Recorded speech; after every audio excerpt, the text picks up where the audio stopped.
Matthieu chapitre 15, Oui. et le verset 1er. Alors des pharisiens et les scribes vinrent de Jérusalem auprès de Jésus Oui. et dirent, pourquoi tes disciples transgressent-ils la tradition des anciens? La tradition des anciens. Car ils ne se lavent pas les mains.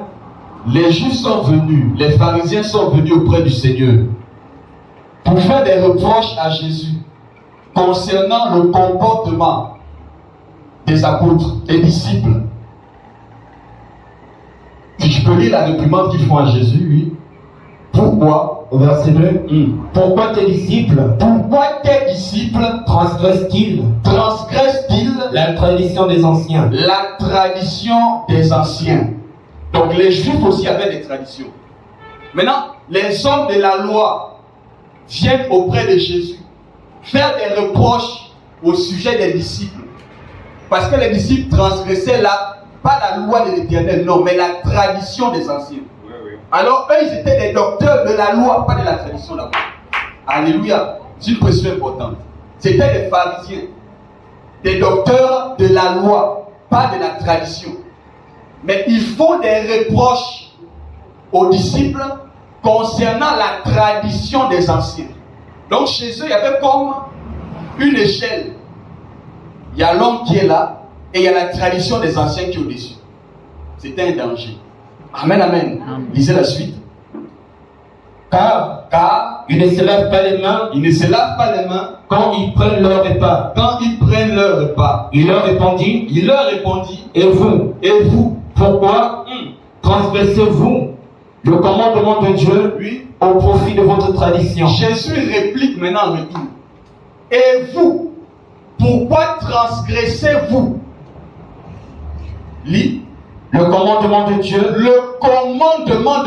au profit de votre tradition. Donc il y avait les hommes, il y avait la tradition des hommes et il y avait la parole de Dieu au-dessus. Maintenant, eux qui étaient docteurs de la loi, au lieu de réprimander peut-être que les disciples n'ont pas transgressé la parole de Dieu, le commandement de l'Éternel, eux ils reprochent les gens par rapport aux traditions des anciens. C'est un danger. Raison pour laquelle Jésus les a taxés d'hypocrites. Et il explique à la fin, au verset 9, qu'en réalité, ce peuple m'honore des lèvres. Beaucoup aujourd'hui adorent un Dieu seulement aux lèvres. Mais lorsque survient la difficulté, ils se tournent vers la tradition. Alléluia. Alors il y a quelqu'un qui est au-dessus de la tradition. Pourquoi transgressez-vous le commandement de Dieu au profit de vos traditions? Jésus recadre les choses. Il montre aux pharisiens que non, en réalité, après vos traditions-là, il y a quelque chose qui est supérieur. C'est la parole de Dieu. C'est le commandement de l'Éternel. Amen, amen. Lisez la suite. Au verset 4. Car Dieu a dit, honore ton père et ta mère, et celui qui maudira son père. Prends le verset 6. Au verset 6. Vous annulez ainsi la parole de Dieu au profit de votre tradition. Hypocrite. Ésaïe a bien prophétisé sur vous. Ils annulent la parole de Dieu au profit de ce que la tradition dit. Beaucoup agissent comme ça au XXIe siècle. Quand nous disons qu'il y a des pasteurs marabouts, c'est à cause de ça. Amen, amen. Ils annulent la parole de Dieu au profit des traditions. Quand un pasteur commence à dire à quelqu'un, donc là, il faut aller voir le mandat. Alléluia. Il montre que son Dieu n'a plus d'efficacité. Mieux faire recours à quoi? C'est à la tradition. Quand un pasteur lave la femme de quelqu'un après que son mari soit mort, mais c'est quoi? C'est annuler la parole de Dieu au profit de la tradition. Parce que la parole est claire. Lorsque le mari meurt, la femme est dégagée de la loi qui l'a attachée. Ça, c'est la parole de Dieu. Maintenant, la tradition impose que la femme soit lavée après le deuil de son mari. Ça se fait aujourd'hui dans les églises. Vous annulez ainsi le commandement de Dieu au profit de vos traditions. Hypocrite, lisons la suite. Hypocrite. Ésaïe a bien prophétisé sur vous. prophétisé sur vous. quand il a dit, ce peuple m'honore des lèvres, Ce peuple m'honore des lèvres, mais son cœur est éloigné de moi. mais son cœur est éloigné de moi. C'est en vain C'est en vain qu'il m'honore qu'il m'honore en enseignant des préceptes en enseignant des préceptes qui sont des commandements d'hommes. qui sont des commandements d'hommes. Au verset 10, Alléluia. Tout part de l'enseignement. Tout part de l'enseignement. Quand quelqu'un se détourne maintenant de la parole pour enseigner des préceptes et des commandements d'hommes, c'est ce qui pousse Jésus à dire ce qu'il a dit au verset 13. Alléluia. Tu n'as pas compris. Reprends le verset 9, ensuite pardon, verset 12 jusqu'à 14. au verset 9, c'est en vain qu'il m'honore C'est en vain qu'il m'honore en enseignant en enseignant des préceptes des préceptes qui sont des commandements d'hommes. qui sont des commandements d'hommes. Allons-y au verset 12. Au verset 12, Alors, ses disciples s'approchèrent ses disciples s'approchèrent et lui dirent, et lui dirent, sais-tu sais-tu que les pharisiens que les pharisiens, ont été scandalisés des paroles qu'ils ont entendues? lui, Il répondit, toute plante toute plante que n'a pas plantée que n'a pas plantée, mon Père céleste mon Père céleste sera déraciné. sera déraciné. Qu'est-ce qui pousse Jésus à faire cette conclusion-là? J'ai dit c'est le verset 9, vous n'avez pas compris. Réalisons le verset 9 encore. Au verset 9, c'est en vain qu'il m'honore en enseignant des préceptes qui sont des commandements, pas des commandements de Dieu, mais des commandements d'hommes. C'est à cause de ça que Jésus regarde et dit non. En réalité, il y a des plantes que le Père n'a jamais sémées à l'intérieur. Parce que dans le champ de Dieu, le Père ne sème pas les préceptes d'hommes. Il sème le Fils. Il sème la parole. Amen. Alléluia. Acclame Jésus. Bien-aimé, voici l'histoire de Matthieu chapitre 15. Maintenant, il faut expliquer. On n'a pas encore expliqué. Alléluia. Il faut expliquer point par point pour que l'Église puisse comprendre la profondeur même de ce thème-là. Toute plante que mon Père céleste n'a pas sémée, n'a pas plantée, sera déracinée. On doit comprendre quelle est cette plante-là d'abord, que Dieu lui-même a sémée. Parce qu'on ne peut pas dire qu'on va déraciner quelque chose si on ne connaît pas la nature. Amen. Amen, amen.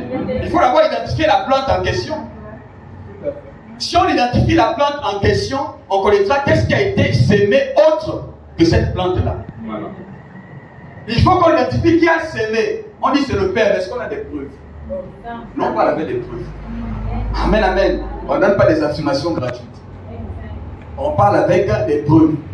Il dit toute plante que mon Père céleste, ok, mais le Père a sémé quand? Il faut qu'on puisse savoir, il a sémé quand? Il a sémé où? On va pas aller déraciner n'importe où. On déracine quelque part, mais l'endroit là c'est où? Maintenant, ce qu'on va aller déraciner là, qui a planté ça là? Ce sont des interrogations qu'on peut se poser chacun. Amen, amen. Amen. Alléluia. Amen. Est-ce que tu veux savoir toutes ces choses? Attends d'abord ici.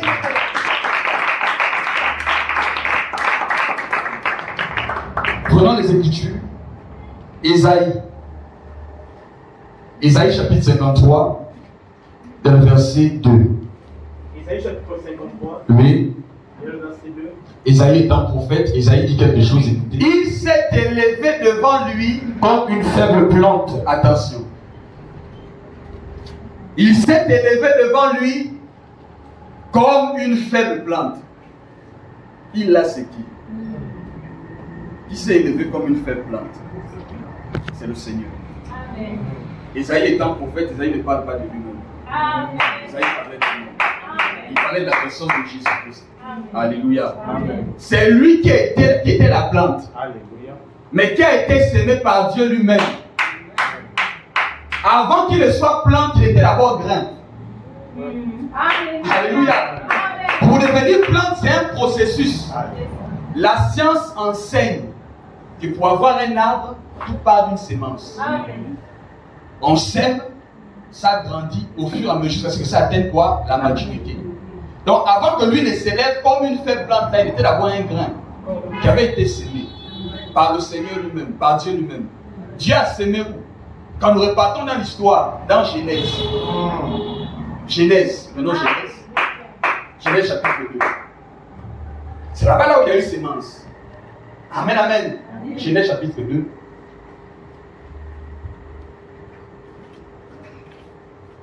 Genèse chapitre 2, Au verset 8. au verset 8, il est écrit Puis l'Éternel Dieu Puis l'Éternel Dieu planta un jardin en Éden. Quand vous lisez la suite, Dieu a planté un jardin.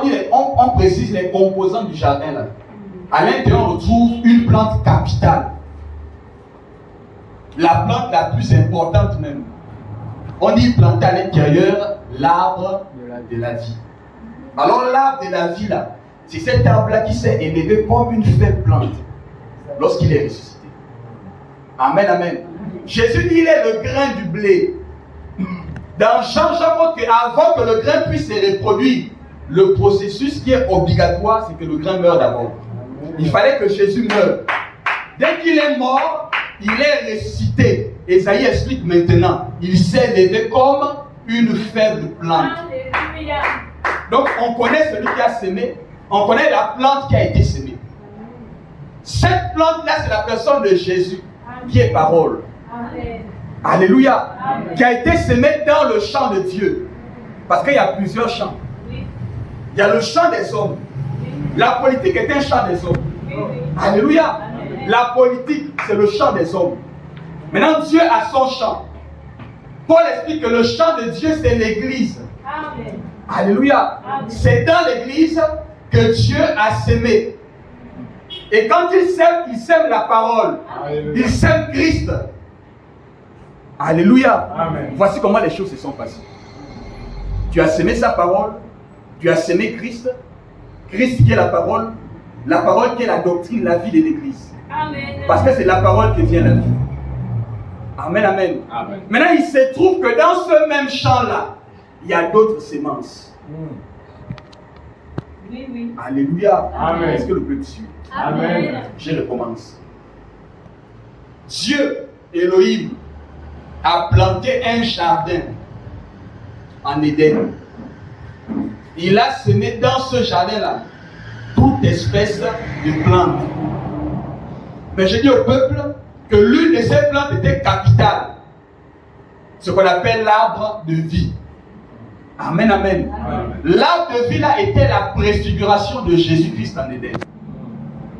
Parce que nous disons qu'il était en tout âge, il était en tout temps, mais seulement il était préfiguré. Au jour de Noé, Jésus était là, mais sous la forme de l'arche. Même au jour d'Adam, Jésus était là, représenté sous la forme de l'arbre de la vie, qui avait été semé par qui? Par Elohim lui-même. On a expliqué que le champ en question n'a rien à y voir avec nos plantations du côté de Bourg. Amen, amen. Le champ en question n'a rien à y voir avec nos plantations du côté de Bikeli. Ce champ-là, c'est l'église. Pour l'explication, on peut prendre l'écriture. Pour expliquer ça. Amen, amen. Amen. On a une écriture. Dans le livre d'un Corinthien. 1 Corinthiens chapitre 3, le verset 9. Rapidement. 1 Corinthiens chapitre 3, au verset 9, Oui. il est écrit Car nous sommes ouvriers avec Dieu. Avec Dieu. Vous êtes le champ de Dieu, Vous êtes le champ de Dieu. l'édifice de Dieu. L'édifice de Dieu. Selon la grâce de Dieu, Alléluia. Amen. Paul montre que le champ en question, c'est vous, c'est l'église. Amen. Donc Dieu ne sème que dans son église. Amen.